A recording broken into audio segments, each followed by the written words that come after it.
பாருங்கள், நான் 3/4 கப்பு ரவை சேர்க்குறேன். வறுத்த ரவை, வறுக்காத ரவை, எந்த ரவை வேணாலும் எடுத்துக்கலாம். பாருங்கள், நான் 1/2 கப்பு தயிர் ஊற்றுறேன். இப்படியே நல்லா கலந்து கொடுத்துக்கிட்டேன். தயிர் 1/2 கப்பு ஊற்றுறேன்.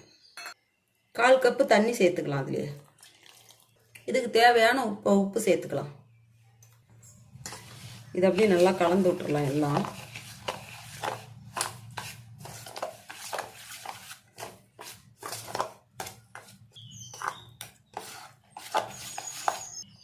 பாருங்க, எல்லாம் கலந்தாச்சு. இது இப்படியே இருக்கட்டும். இதெல்லாம் கலந்தாச்சு. மூடி எடுத்து வச்சிடலாம். தோல் சீவி எடுத்துக்கலாம். பாருங்க, நான் பெரிய சைஸாக தான் ஒரு உருளைக்கிழங்கு எடுத்துருக்கிறேன். இப்போ சீவி எடுத்துக்கலாம்.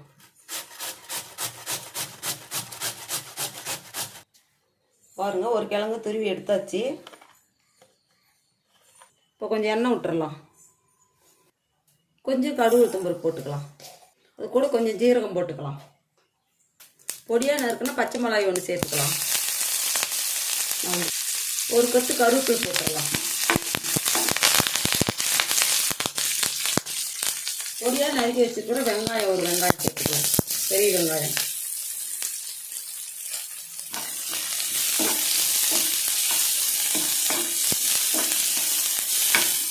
இது ரொம்ப வதங்கணும்லாம் இல்லை, சும்மா ஓரளவுக்கு வதங்கினா போதும்.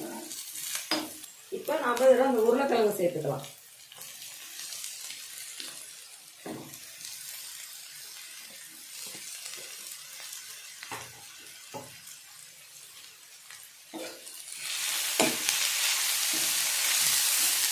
கூட கொஞ்சோண்டு மஞ்சள் தூள் சேர்த்துக்கலாம்.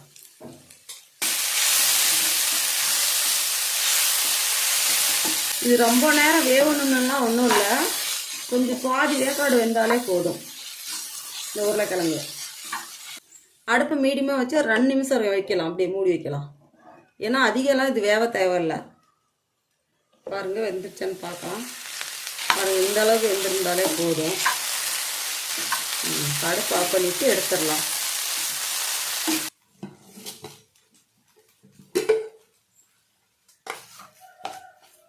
அதெல்லாம் போட்டு கலந்த பின்னாடி தண்ணி தேவைப்பட்டால் கொஞ்சமாக ஊற்றிக்கலாம். இப்போ நம்ம அந்த உருளைக்கிழங்கு இதில் சேர்த்துக்கலாம்.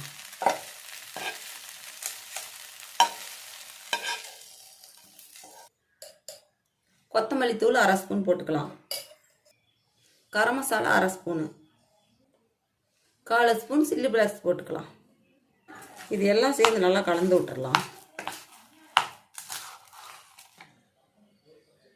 பேக்கிங் சோடா 1/2 ஸ்பூன் போடுறேன். நீங்கள் உங்ககிட்ட பேக்கிங் சோடா இருந்தால் போட்டுக்கோங்க, இல்லைன்னா ஈனோ பைட் கூட போட்டுக்கோங்க. கொஞ்சமாக மறுபடியும் தண்ணி தேவைப்பட்டால் ஊற்றி இந்த அளவுக்கு வர மாதிரி கலந்துக்கணும்.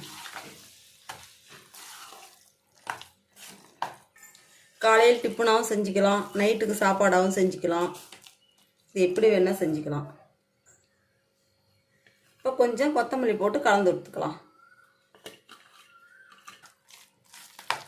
இப்போ இது எண்ணெய் தடவிக்கலாம் தவாவில்.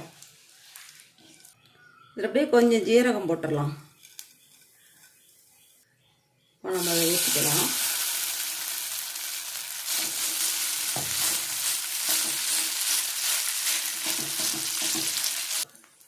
இப்போ மூடி வைக்கலாம்.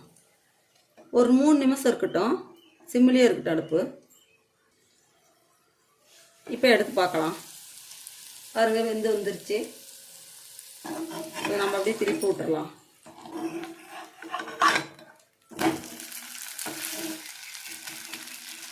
உருளைக்கிழங்குல ரவை தயிர் சேர்த்து செஞ்சால் அவ்வளோ டேஸ்ட்டாக இருக்கும். நம்ம ஒரே மாதிரி செஞ்சு கொடுக்குறதோட, இட்லி தோசை செஞ்சு கொடுக்குறதோட இப்படி செஞ்சு கொடுத்தா சாப்பிட்றதுக்கு நல்லாயிருக்கும். எல்லாருமே விரும்பி சாப்பிடுவாங்க. அவ்வளோ டேஸ்ட்டாக இருக்குது. பாருங்கள், சூப்பராக எல்லாம் வெந்து வந்துருச்சு. இந்த பக்கம் நல்லா செவந்து வந்துருச்சு. இப்போ நம்ம இதை எடுத்துடலாம். பாருங்கள், காலையில் டிஃபனுக்கு ஒரு கப்பு ரவை, ஒரு உருளைக்கிழங்கு, பெரிய உருளைக்கிழங்கு, ஒரு உருளைக்கிழங்கு, 1/2 கப்பு தயிர் இருந்தால் போதும். காலையில் டிஃபன் டக்குன்னு 10 நிமிஷத்தில் செஞ்சு முடிச்சிடலாம். நம்ம என்ன டெய்லி ஒரே மாதிரி தான் செஞ்சு கொடுத்துட்ருக்குறோம். இப்படி ஒரு முறை செஞ்சு பாருங்கள், சாப்பிட்றதுக்கு அவ்வளோ டேஸ்ட்டாக இருக்குது.